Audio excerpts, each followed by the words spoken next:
Pure Financial Advisors, a registered investment advisor. This show does not intend to provide personalized investment advice through this broadcast and does not represent that the securities or services discussed are suitable for any investor. Investors are advised not to rely on any information contained in the broadcast in the process of making a full informed investment decision. This is Your Money, Your Wealth on Talk Radio 760 KFMB. Now, here's Joe Anderson and Big Al Clopine. Hey, woo! Welcome to the show. Show's called Your Money, Your Wealth. My name is Joe Anderson. Wow, that's a new intro. You've been practicing that? Yeah, I've been practicing that. All right, good. Well, Al and I were talking right before we got on. We had this guy, Sandy Botkin. Yeah. And he was a CPA. Right. And he would just get super excited and about the smallest of tax deductions. Right. So we're not going to do that, but we're still going to Ric Flair. We're going to try to have some fun.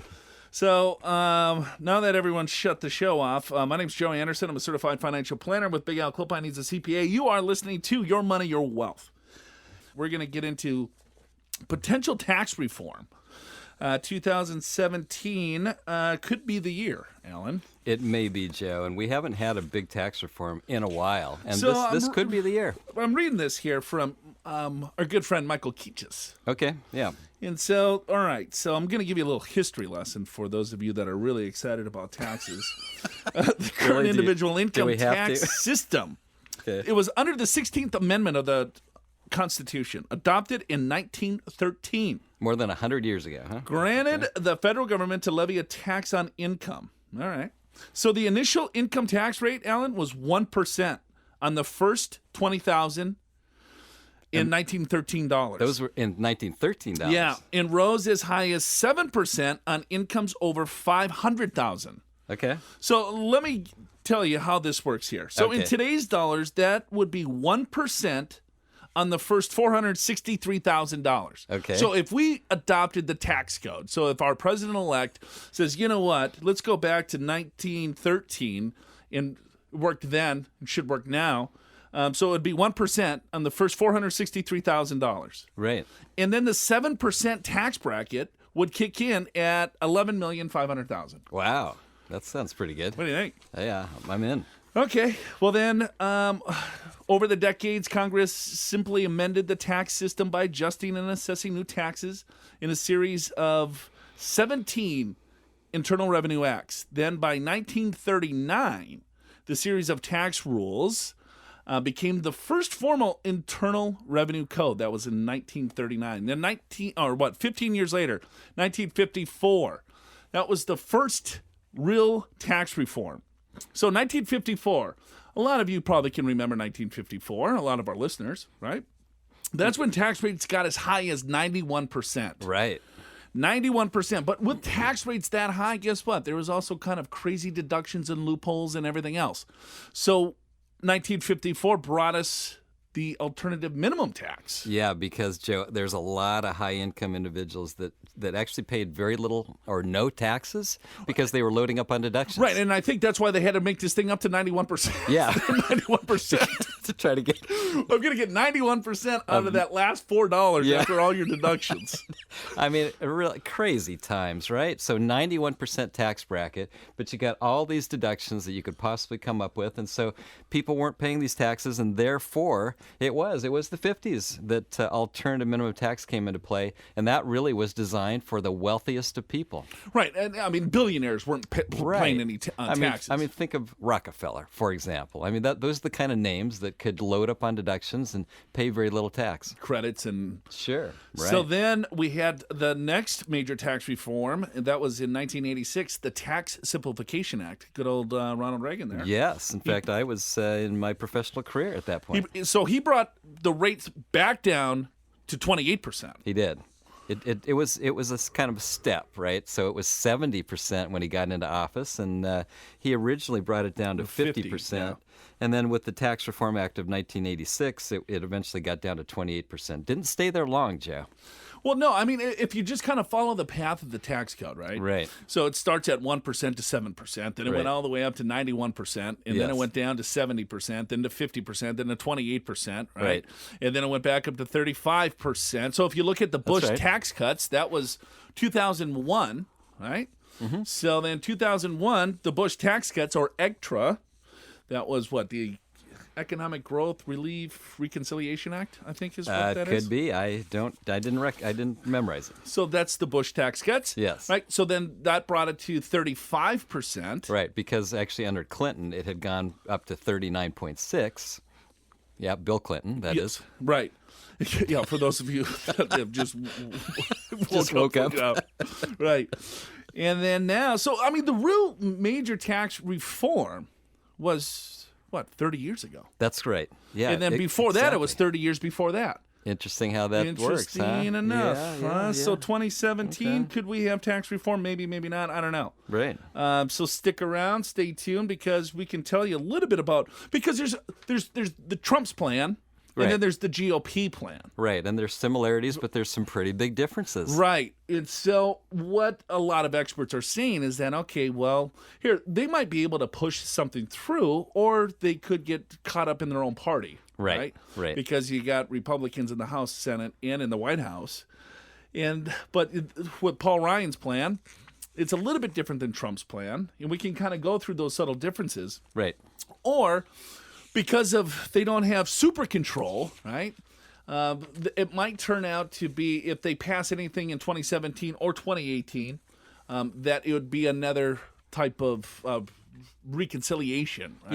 Yeah, where it would last for a certain period of years, 10 years, and then it sunsets back to where it was. Yeah, so that's what right. happened with the Bush tax cuts. That's exactly right, Joe. And because, I mean, if you look at it right now, you look at Trump's plan, and it doesn't really fit the classic tax reform mold of simplification. In fact, in many ways, some things get taken away, but several things get added that add some layers of complexity. But the House GOP tax reform plan, it really aimed to simplify the tax system. In fact, have you seen their recommended tax return? It's 14 lines. Right. It's a postcard. Now, not everyone's going to be able to fill out the postcard if you got a business or you own real estate or things like that. But if you got a salary and maybe a little bit of interest income and a mortgage, you can fill out this postcard and you would send it in, and there's your taxes. So that was the House GOP's main motivation. Now, Trump is a little bit different. So, you're right. We've got majority in the House. We've got majority in the Senate. Now, the House is a supermajority, but the Senate is not. So, and the supermajority in the Senate means you'd have to have 60 Republicans.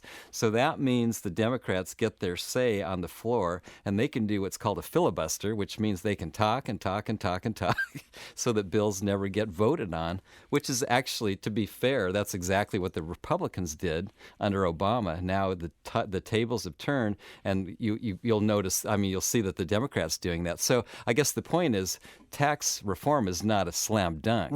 Right? Even though we've got a Republican president and a Republican majority in the House and Senate. And then you look at some of the different rates, which we'll get into. But even though the tax rates are basically kind of staying the same except for the higher income, right? There's just a few subtle differences that we'll go through. I agree with that statement. I think the business side of things is a little bit different, the estate side of things.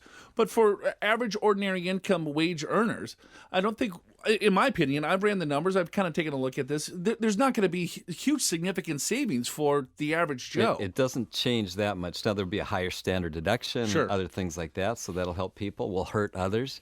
Joe, it does. Yeah, but a single taxpayer, yours truly. Yes, will hurt you. I'm going to pay more. At a certain income zone is exactly right, and capital gains will be more expensive because that 20% will kick in sooner. So, there's... This is Your Money, Your Wealth on Talk Radio 760 KFMB. Welcome back to the show. Show's called Your Money, Your Wealth. Joe Anderson here, certified financial planner. Alan Clopine sitting right next to me. Thanks for tuning in. Oh, boy. All right, so we're talking a little bit of tax reform, potential tax reform. It's not. Yeah, that's right. Because, even though we're talking last segment, Joe, even though it seems like it would be kind of a slam dunk, you got a Republican House and Senate and President. Not necessarily, because we have a couple different competing plans. We got Trump's plan, what he wants to do, and the GOP, Paul Ryan, they had already come up with their own plan last summer, right? And they're not exactly the same. And then you got the Democrats that may filibuster and try to get all kinds of compromises. So we'll see what happens. So in a real quick nutshell, on the ordinary income tax basis, this is what the proposal is. is that right now we have 7 brackets. Right. They want to break that down to 3. So we have a 10% bracket, 15, 25, 28, 33, 35, 39.6. So they just want so the proposed is that they'll combine the 10 and the 15% tax bracket. They'll call it 12. All right, that's fair. Yeah, right? that's So let's save you a couple of average. bucks. Yeah, right? right, okay. Save you a couple of bucks. Sure. And then they'll combine the 25 and the 28% tax bracket, and they'll call it 25. So that's A little right? savings there. A Yep. couple savings there. And then anything over the 25, they're calling it 33. So they're going to say, all right, they're getting rid of the 35 and the 39.6 bracket. Anything over 250,000 bucks, 231, is going to be taxed at 33% versus where it's stair-stepped even higher in today's tax code. Right. Right. So that's, just to summarize, so 10 to 15% is about 12, 25 and 28% currently is going to be 25, and 33, 35, 39.6 currently is only 33. All 33. So then now we're also increasing the standard deduction, but we're getting rid of exemptions. Exemptions, right? So, much higher standard deduction. And Joe, under Trump, he would like to have the standard deduction be $15,000 for an individual and $30,000 for a married couple. What's the average, do you think? It's probably about $25,000. What did you say for a married couple? In terms of what they write off? Like on their Schedule A. Yeah, I would say for itemized deductions, something like that. I mean, we've seen very high. But Southern California is a little bit higher than the rest of the country because our mortgages are higher and mortgage interest and property taxes are deductible, state taxes are deductible. But by and large, I mean, if you kind of look at where the average itemized deductions rates are, they're not that high. So in other words, I guess what we're saying is a lot of people are not going to have to itemize anymore, and their taxes will become simpler because they don't have to keep track of their charity and their state taxes and their DMV fees and on and on and on. Yeah, but I think that will also hurt too. I think some people like to totally give hurt to charity, some people, right? Because they get the deduction, and then if I don't necessarily have to give to charity anymore because I have a larger standard deduction. You know who it's going to hurt, Joe, at least under Trump's plan, is first of all, if you have a lot of kids, because if you have a lot of kids, you get an exemption of like $4,100 per person per kid. So if you have 7 kids, 7 kids or 10 kids, right? 10 kids, you got $40,000 in deductions, and that's going away. So you won't have that. It also is, and they also. So what he's trying to do is just say, all right, let's simplify this. Yeah, right. Instead of having the exemptions for the kids and the standard deduction, let's just combine it. That's exactly right. Now, someone else, like a single parent that had a household status, is a better tax rate than the single status, but that would go away. And so if you're not married, it's just single, whether you have a kid or not. So that's going to hurt some of those people. And as you mentioned, Joe, last segment, single taxpayers that make between $113,000 and about if you're over a little bit over $100,000, you're going to be paying more tax. And that zone is like $100,000, $113,000 to $192,000. You're going to be paying higher taxes as an individual because you're going to be up in the 33% bracket, where before you would have been in the 28% bracket. So, I mean, it sounds great, this great tax reform, and we're all going to save taxes, but that's not necessarily true when you get into the fine print. There will be less taxes going to the government, no question about it. Right. And hopefully that spurs more activity. That's the idea, that's the right? idea. Yeah, and we're not going to here to debate that and all that stuff, but that's the concept. So that's ordinary income. There's also some credits too. Right, yeah, and Joe, some of the credits under the Trump plan, the child credit, and he wants to do some above the line credits, and so because right now, in terms of extra deductions, let's see if I get that page here, Joseph. Let's see, an above-the-line deduction for child care expenses. Yeah, so available you got dependent care savings accounts, and that's for up to 4 kids. So you got something there, and that's helpful. And for child care expenses and so forth. Above-the-line deduction for elder care expenses for caring for a dependent parent of up to $5,000 per year. And there's a few other things too, but those are probably the main 2 things. Where right now there is a child credit, but it's subject to income limitations, and also in terms of caring for your parent, there really is no kind of credit there. So now, and a lot of people are facing this. A lot of baby boomers are now caring for their parents or us baby boomers are going to be cared for by our kids, and so that's going to be something that occurs more and more. Then we look at capital gains. Capital gains rates right now, 0%, 15, and 20, depending on what your income levels are. So Right. if you're in that 15 or 10% tax bracket today, it's 0%.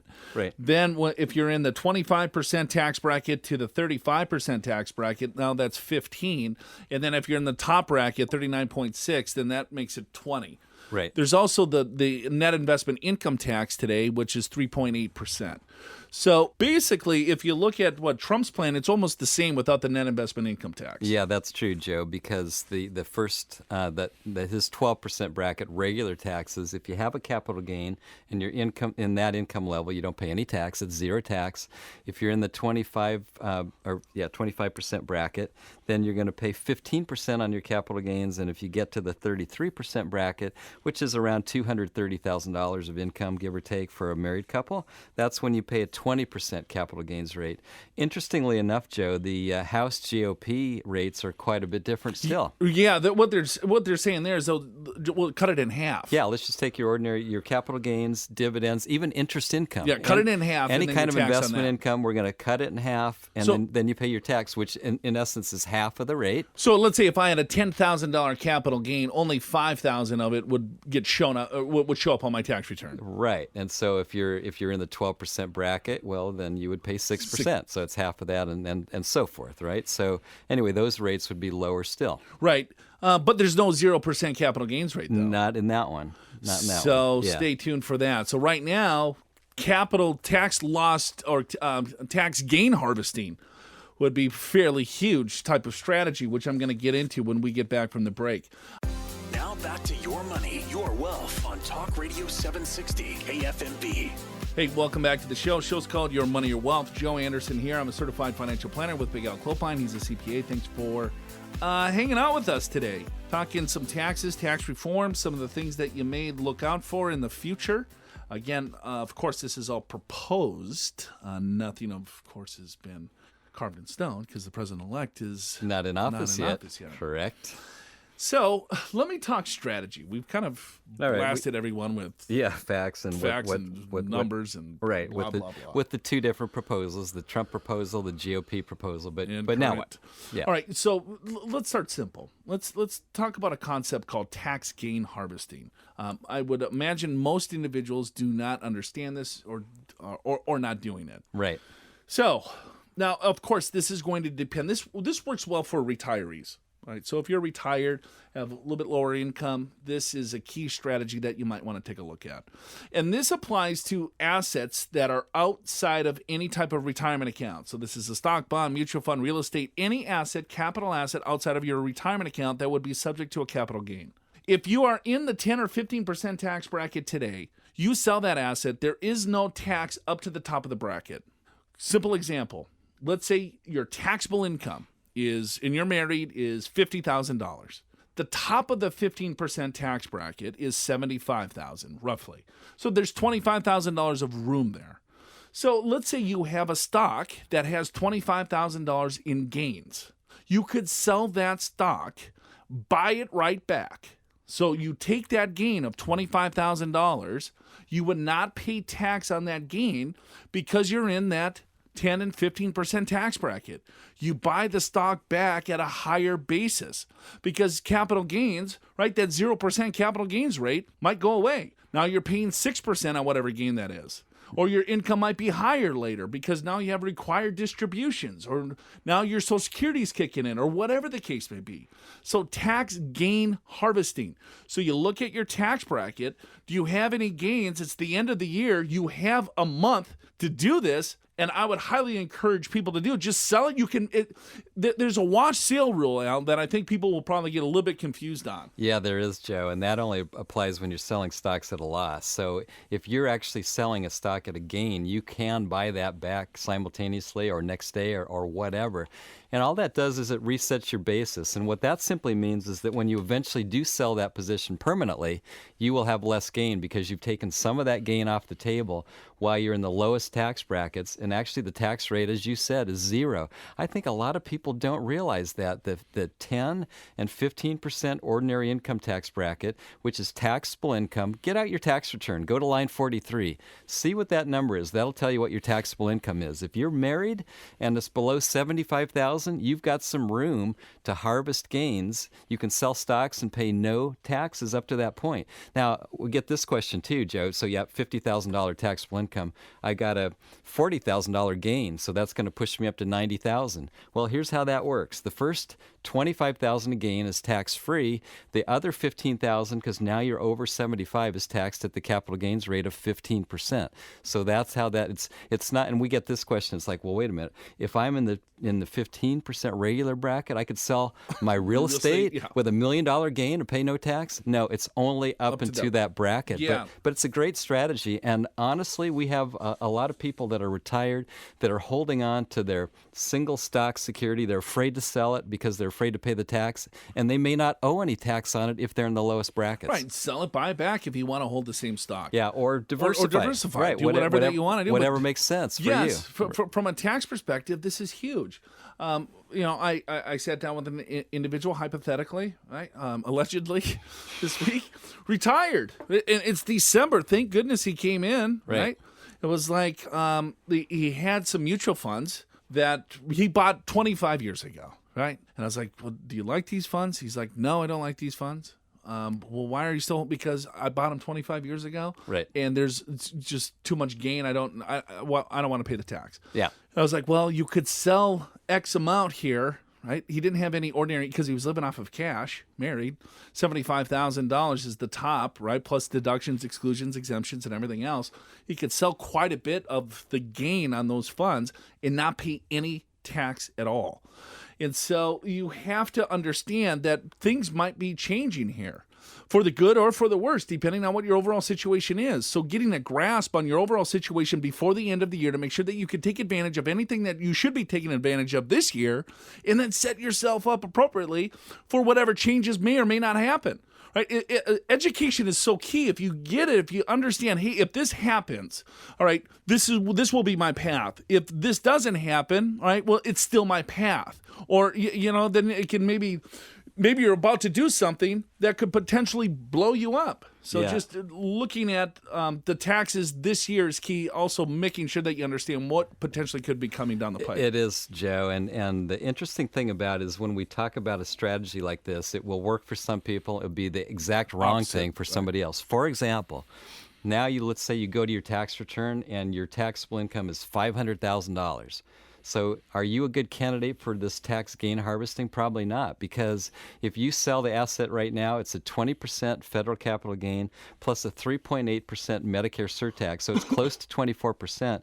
What's it going to be under Trump? Well, it would be potentially a flat 20%, or under the GOP program, it'd be about 16 or 16.5%. So it could be cheaper, right? So we do talk strategies, but it's really important to know where you're at, because what works for one person, it'll be completely different for someone else. But most people listen to this show for about 30 seconds. I know, and they go, and then they're like, oh yeah, I think that's a great idea, right? Right. And then they do it, and then it's like, oops. Now how do I undo this? Well, no, a lot of this stuff is irrevocable. Right. So, and I think that's why sometimes people are paralyzed too. They don't get it, they don't understand it, so they don't do anything. Right. And then that's probably even worse.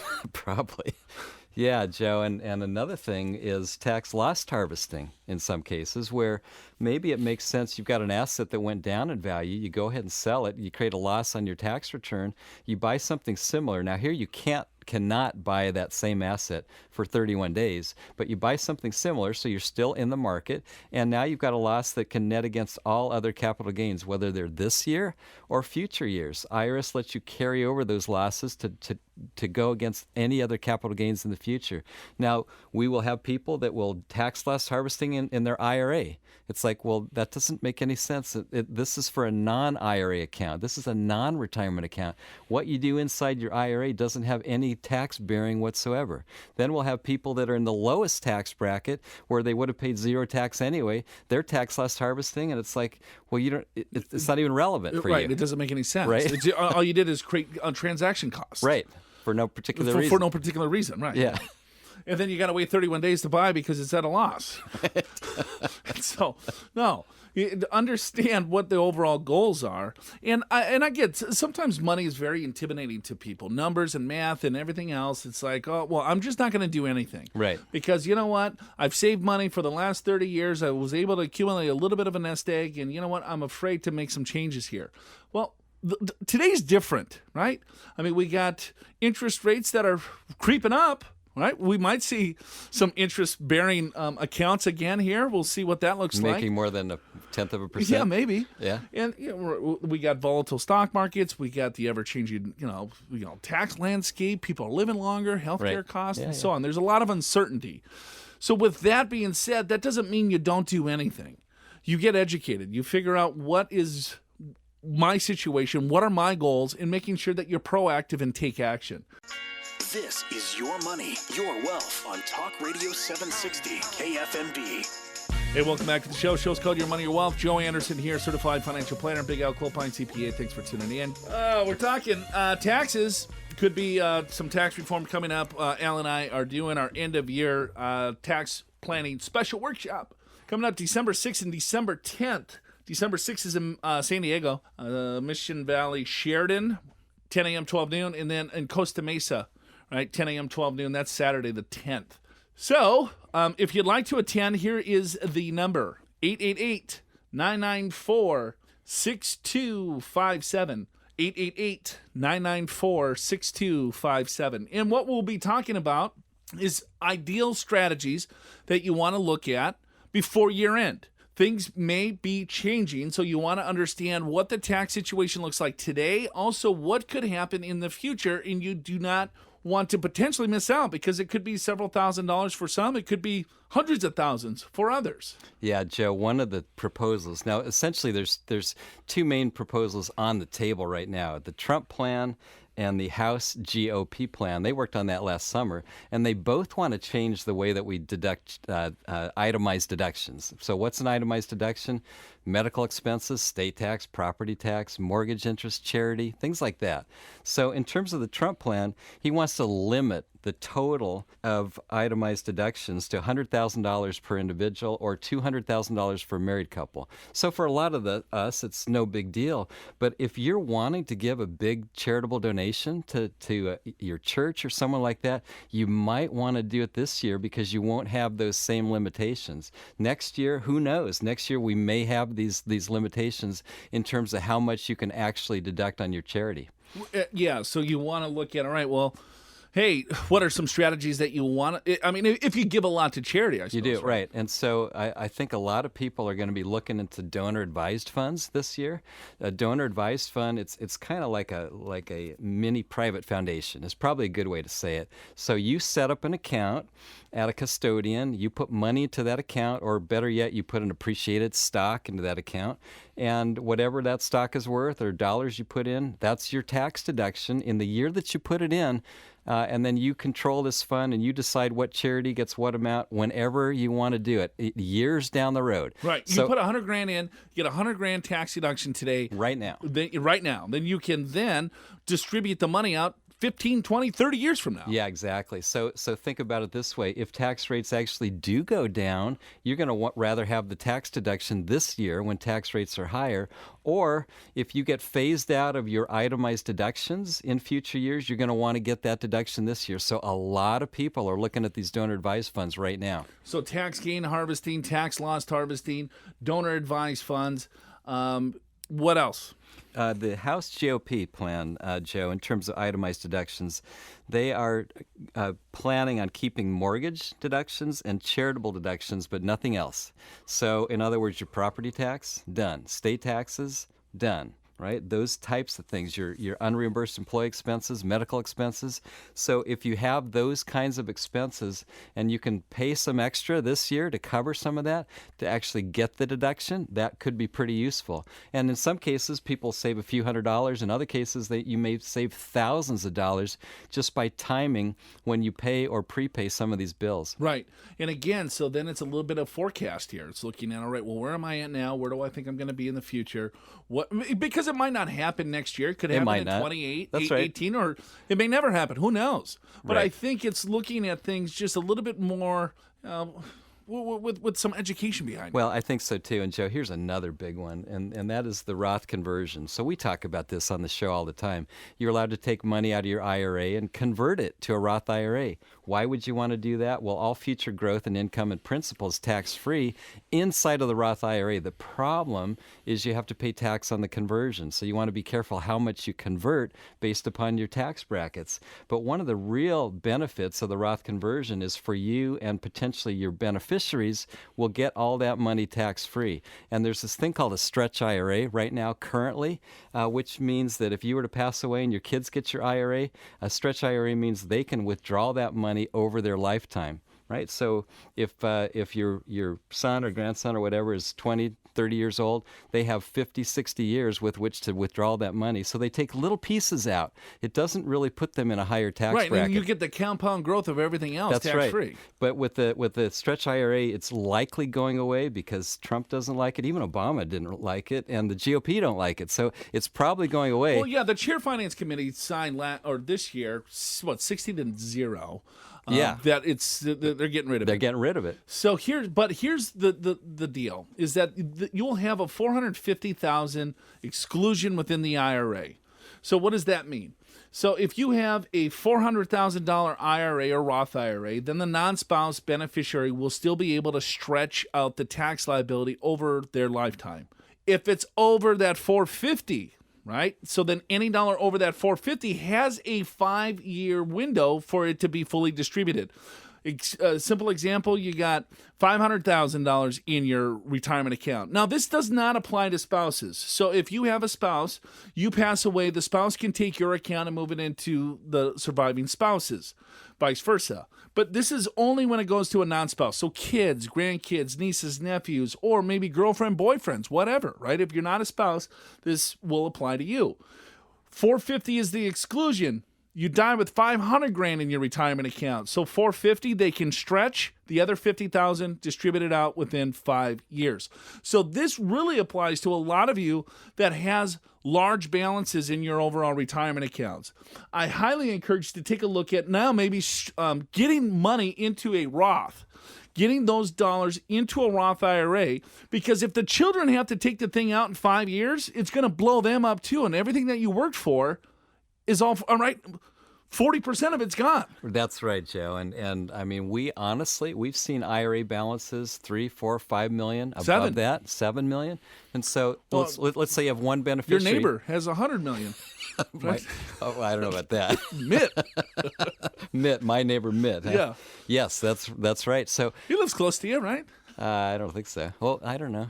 Doesn't he live in Del Mar or something? He's got a home up in North County somewhere. Anyway, my point is $5 million IRA. I'm going to ignore the exclusion right now to make this real simple. You got one kid. The kid gets your $5 million IRA. The kid has to take out $1 million a year. With the stretch being gone, what do you think $1 million is going to do to his or her tax bracket? Right. It's obviously in the maximum bracket, and a whole lot of these dollars, federal and state, are going to be lost to taxes. So here's the deal. Here's kind of the theme of this is that, all right, well, hey, we want to get rid of the estate tax, right? Hey, no more estate tax. But guess what? Let's get rid of the stretch IRA. Let's get rid of step up in cost basis. Let's get rid of, right? So it's a give and take here. So when people think, hey, no estate tax, that's great. But then again, it's going to affect a lot more people because a lot more people have IRAs over, let's say, $500,000 than people that have an estate over $11 million. Correct. You know what I mean? Yes. So now it's just really protecting everything that you worked for. Net unrealized appreciation is another one that's probably on the chopping block. That's taking stock out of your retirement account, moving it into a brokerage account to enjoy capital gains tax. The backdoor Roth IRA. Then there's also potentially going to be limits on our retirement accounts. All of this is probably going to happen within, first quarter, is what some experts say. So don't take my word for it. We're just giving you the information here on the radio.